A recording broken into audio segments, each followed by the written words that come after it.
Estados Unidos y el grupo talibán firmaron este esperado acuerdo de paz.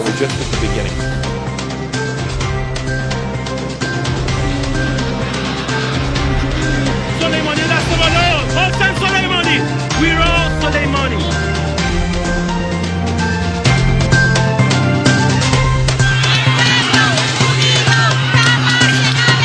¡Chile despertó!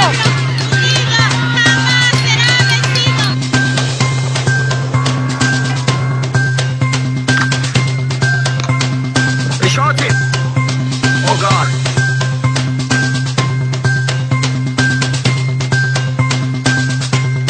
Millones de personas aisladas, ciudades incomunicadas, una crisis nacional en la que cada uno aporta su granito de arena.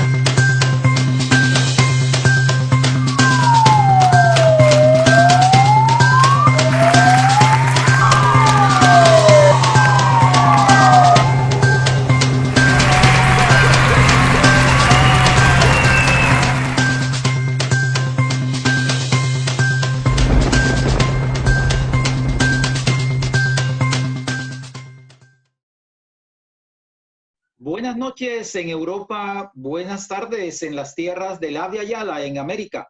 Sean ustedes bienvenidos, amable teleaudiencia de Emigrados Televisión, que se emite desde Bilbao, Euskal Herria, España, invitándoles a esta última ya intervención de la programación que teníamos de la que hemos denominado Inversión a la Abya Yala. Hoy estamos con Nélida Molina Morgano de Chile. Ella es del pueblo mapuche. Y su intervención la han denominado Memoria y Resistencia de los Pueblos Originarios. Bienvenida, Nélida. Gracias, muchas gracias por invitarme, gracias por el espacio. Mari Compuche, Inchetá Nélida Molina Pillén. Formo parte del colectivo Tragunche Madrid, que es la coordinación de apoyo al pueblo mapuche, que está compuesto por diferentes organizaciones sociales, sindicales y políticas, que trabajamos por la visibilización y la sensibilización sobre la realidad del pueblo mapuche aquí en España y en Madrid. Entendemos que en Bilbao también hay un grupo de apoyo al pueblo mapuche, que es Gualmapu Euskal Herria, y con quienes, bueno, trabajamos en la medida que podemos coordinarnos. Pero en estos casos como que siempre hay sensibilidades diferentes, ¿no? Por los temas de aquí, de España. Me pidieron que hablara un poco sobre la situación de Abya Yala y yo propuse que habláramos de la memoria histórica de los pueblos originarios, sobre todo de su resistencia, pero puedo hablar desde la perspectiva fundamentalmente del pueblo mapuche y de las fronteras estas del extremo sur de América Latina, que se llama, que hay una también que dice que el nombre es la América Impuesta, pero que originariamente su nombre era Abya Yala, ¿no? Y desde esa perspectiva, integrando además una red que es la Plaza de los Pueblos, que es una plataforma de diferentes colectivos que trabajamos en la defensa de los derechos humanos de los pueblos originarios. Señalar que estamos próximos a una fecha que para los pueblos de Abya Yala significa el inicio del genocidio, significa el inicio de la usurpación, significó el inicio del despojo, de la desestructuración de los pueblos, la imposición de una cultura. No fue un descubrimiento, fue un genocidio, porque llegaron a imponernos con la cruz y la espada una cultura que no tuvo el más mínimo respeto de las culturas originarias. Por el contrario, lo que se produjo fue una imposición a la fuerza, a pesar de que las primeras culturas que recibieron a los españoles, a los conquistadores que llegaron con Colón, les dieron la bienvenida porque suponían, y a partir de sus leyendas y de sus conocimientos y de su espiritualidad, pensaban que eran aquellos dioses esperados que venían a compartir lo que ellos tenían. De hecho, les ofrecieron de todo a quienes, y de hecho Colón lo reconoce en alguna de sus cartas, ¿no? Llegaron pusieron pie en 1492 en la parte de República Dominicana, que así se llama ahora, y que se heredaron incluso los nombres de los conquistadores, pero para el lado del Gualmapu, del pueblo mapuche, y para el lado de Chile, el pueblo mapuche existía desde el Océano Atlántico hasta el Océano Pacífico, cruzado por una cordillera, la cordillera de los Andes, pero que no era frontera, ¿no? Sino que era parte de su cosmovisión y parte de su territorio. Por lo tanto, el pueblo mapuche recién tuvo contacto con los españoles a partir de 1561 más o menos, ¿no? Porque bajaron desde Centroamérica hasta que pudieron cruzar la cordillera de los Andes, que era como la frontera natural que les ponía resistencia a la invasión de los hispanos, ¿no? El pueblo mapuche tiene una historia de resistencia milenaria. Tiene una existencia de alrededor de 13.000 años de existencia y resistió la invasión inca. De hecho, ¿por qué le fue tan fácil a los españoles conquistar los distintos pueblos de América del Sur? Fue producto de que ya existía el imperio inca, que era parte y formó todo un imperio con todos los pueblos originarios que existían en los territorios. Entonces, esos pueblos ya tenían experiencia de invasión. Sin embargo, el pueblo mapuche resistió la invasión inca, acordaron límites y fronteras comunes y mantuvieron relaciones de igualdad y de respeto con sus fronteras. De allí también se produjo el intercambio de cultura y el intercambio de productos. Como les decía, a partir de 1561, que empiezan a llegar los españoles con Diego de Almagro, que es el primero que pisa territorio chileno, que es la capital de Chile, que se llama Santiago por el apóstol Santiago, que llegaron en 1541, pero de ahí a avanzar hacia el sur, pues tuvieron bastantes dificultades para avanzar hacia el sur.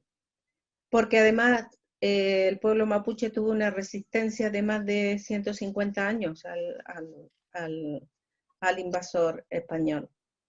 Se vieron forzados incluso a tener unos pactos y unos convenios y unos tratados que finalmente, después de la ardua resistencia del pueblo mapuche, generación tras generación, consiguieron un acuerdo bilateral de respeto de una frontera común, que era desde Biobío hacia el sur, por el lado de Chile, de lo que se llama ahora Chile, y por el lado de Argentina era desde Río Bueno hacia el sur.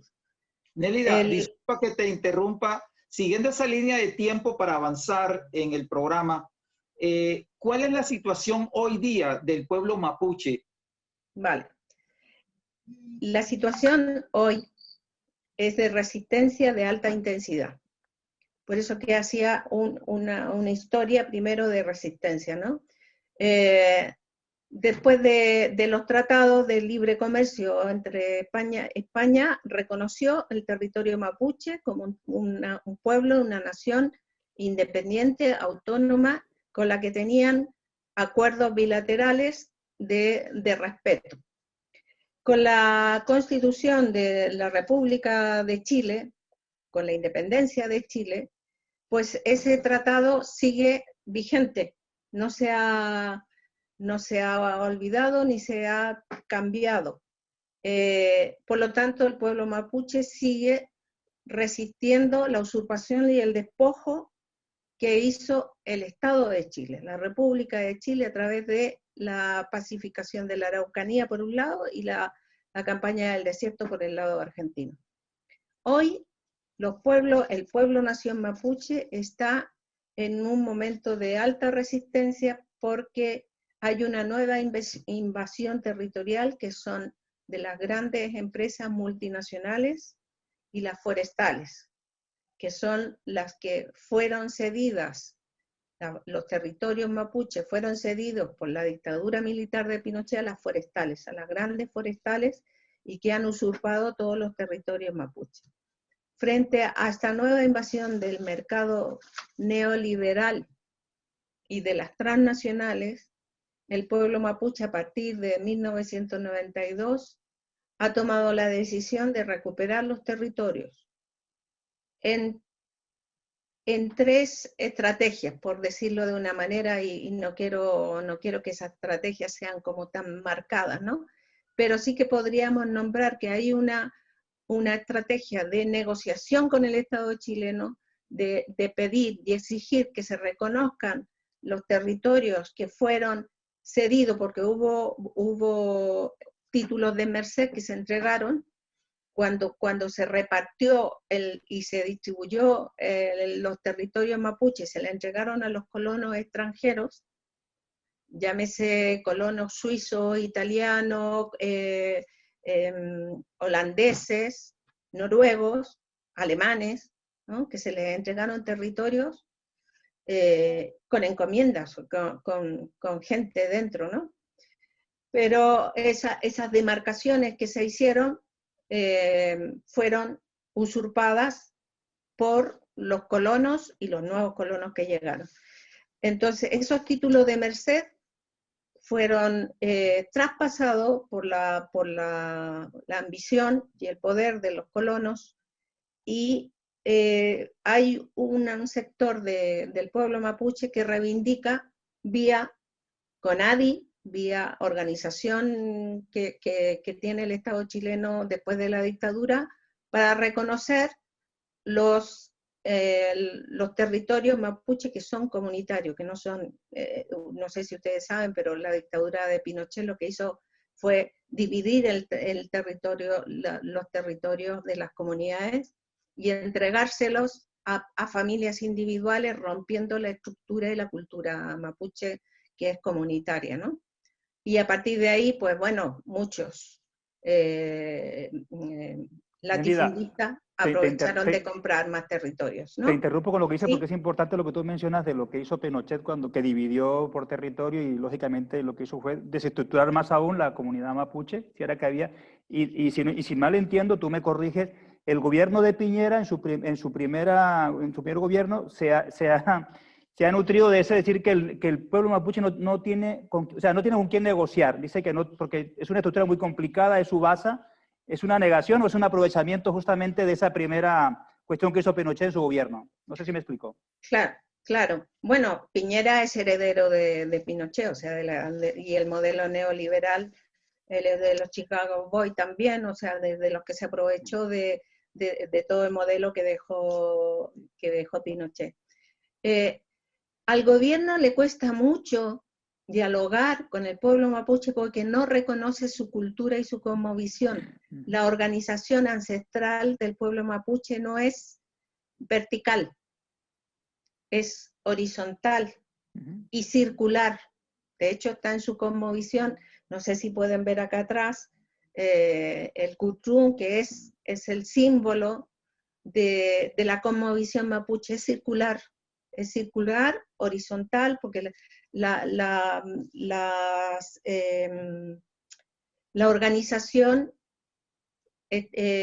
porque tiene una organización política, es una organización estructural, ancestral, que está constituida por los loncos que son las autoridades del pueblo mapuche, que son las autoridades políticas, por decirlo de alguna manera, política y militar cuando ha habido guerra.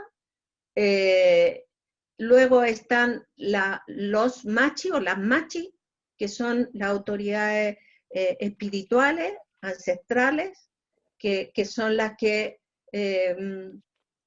se relacionan con la naturaleza y con las otras dimensiones del territorio y el pueblo, ¿no? Y luego están sus huerquenes, sus voceros y los huaychafes, los guerreros, los que defienden el territorio. Entonces, como les decía, hay comunidades que teniendo título de merced de su territorio han sido despojadas de esos territorios por latifundistas, por la iglesia, por las forestales, por las empresas hidroeléctricas, etcétera, ¿no? Entonces, bueno, estos reivindican vía legal, esperando que el Estado los reconozca. Hay otros que, teniendo esta vía legal, dicen, pues nos hemos cansado y ya no vamos a esperar más y queremos recuperar esos territorios porque son nuestros. Y luego hay otra vía, que es la vía de ya no dialogamos más, porque no nos escuchan, y lo que hacemos es recuperar los territorios mediante sabotajes, mediante la ocupación directa de esos territorios y el control territorial de esos territorios. ¿Qué implica eso? Implica que el Estado lo que hace es secuestrar a líderes mapuches. De hecho, montó una operación de inteligencia que se llamó la Operación Huracán, en que sacó líderes de distintas comunidades mapuches, como 8 líderes de distintas comunidades mapuches que no necesariamente mantienen relación entre ellos, y les montaron en sus supuestos teléfonos móviles mensajes en el que con esos mensajes lo podían acusar de terrorista y encarcelarlos, ¿no? Eso fue incluso al final del periodo de la Bachelet. Que fue desmontado, o sea, que hasta el mismo fiscal que estaba acusando al pueblo mapuche de terrorista se dio cuenta de que el montaje policial era tan burdo que no tenía asidero por ninguna parte. Nélida, Entonces, disculpa sí. que te interrumpa, nuestro peor enemigo es el tiempo. ¿Cuál es el futuro del pueblo mapuche a su visión? ¿Cuánto tiempo tenemos a propósito? 3 minutos. ¡Oh, 3 minutos! Mira, el futuro es que en estos momentos hay presos políticos que hicieron huelga de hambre durante 4 meses para exigir, dentro del convenio del COVID, exigir que se aplicara el convenio 169 de la OIT. En el futuro, lo que se ve es que no va a cambiar la situación, que va a seguir habiendo resistencia por parte de los pueblos originarios. En estos momentos Chile ha convocado a un plebiscito provocado por la revuelta social, pero que en este plebiscito ni siquiera se va a incorporar el Estado plurinacional. Desde la perspectiva del pueblo mapuche no va a haber ningún cambio. De hecho, no participan de la normativa y la legislación que tiene Chile porque no les favorece para nada. Entonces, la situación del pueblo mapuche lleva 150 años resistiendo a la República de Chile, al Estado chileno, y seguirá resistiendo 150 años más. No sé si quieres hacerme otra pregunta, pero el pueblo mapuche está siempre dispuesto a dialogar y el Estado chileno no va a dialogar. Y lo único que tiene el pueblo mapuche para poder demandar el reconocimiento como un pueblo nación mapuche es el cuerpo de los propios presos políticos mapuche, que hacen huelga de hambre para llamar la atención de las instituciones de derechos humanos que deberían defender un pueblo originario que fue además ejemplo de valentía para el Estado chileno en su inicio, y ha sido ejemplo también en la relación que pudo tener con la corona española en su momento, porque fue reconocido como un pueblo-nación. Y yo creo que el pueblo mapuche va a seguir luchando durante los años que sean necesarios para recuperar su autonomía, su autodeterminación y los territorios ancestrales. Nélida Molina, agradecerte altamente la gentileza de atender el llamado de Emigrados Televisión para este programa especial sobre el 12 de octubre. Quedamos pendientes de seguirle la senda a esa lucha del pueblo mapuche. Agradecerte altamente nuevamente por tu presencia aquí en la televisión de Bilbao. ¿Puedo decir una última cosa? Claro que sí. En Madrid, como les dije antes, vamos a hacer un acto, una acción ritual en la Plaza Colón, en la plaza, para nosotros la hemos nombrado la Plaza del Genocidio, este 11 de octubre, que es el último día de libertad de los pueblos originarios de Abya Yala. Por eso lo hacemos el 11 de octubre. Así Muchas que, gracias, Nélida Molina. Muchas gracias. Agradecerte altamente, agradecer a la amable teleaudiencia de Emigrados Televisión que se emite desde Bilbao, Euskal Herria, España, por toda la atención prestada en este día de hoy, cuando hemos realizado el programa especial que le llamamos Invasión a Abya Yala, con motivo de un nuevo 12 de octubre. Con la realización de diversas comunicaciones con los apoyos técnicos en el día de hoy de Amaya en la mañana de hoy y Asier en las horas de la tarde y la noche aquí en Europa. Les agradecemos a todos ustedes por la amable atención prestada, y en las redes sociales quedan registradas todas estas entrevistas, todos estos análisis, y será materia pues de divulgación, de análisis, de estudio para mucha gente. Víctor Torres en Bilbao, muchas gracias, buenas noches. A ti, Eliezer, buenas noches por toda esta programación, por el acompañamiento que has hecho, por todo el trabajo que se ha venido detrás para poder estar con todas estas personas importantes que nos han acompañado durante más de 7 horas, y Nélida ha sido una de ellas, muchísimas gracias. Y a todas las personas que nos han acompañado desde Perú, Colombia, y Ecuador y México, que nos han estado acompañando durante todo el día transmitiendo esto, a Maya Pereda, a Asier Martín por su parte técnica que nos han hecho posible, que podemos estar con vosotras allí, y como dice Eliezer, un material que queda allí para que podamos seguir dando voz a la lucha y la resistencia de los pueblos indígenas de la Abya Yala. Muchísimas gracias a todas vosotras. Muchas gracias. Yo soy Eliezer Jiménez, deseándoles muy buenas noches aquí en Europa, buenas tardes en el Abya Yala.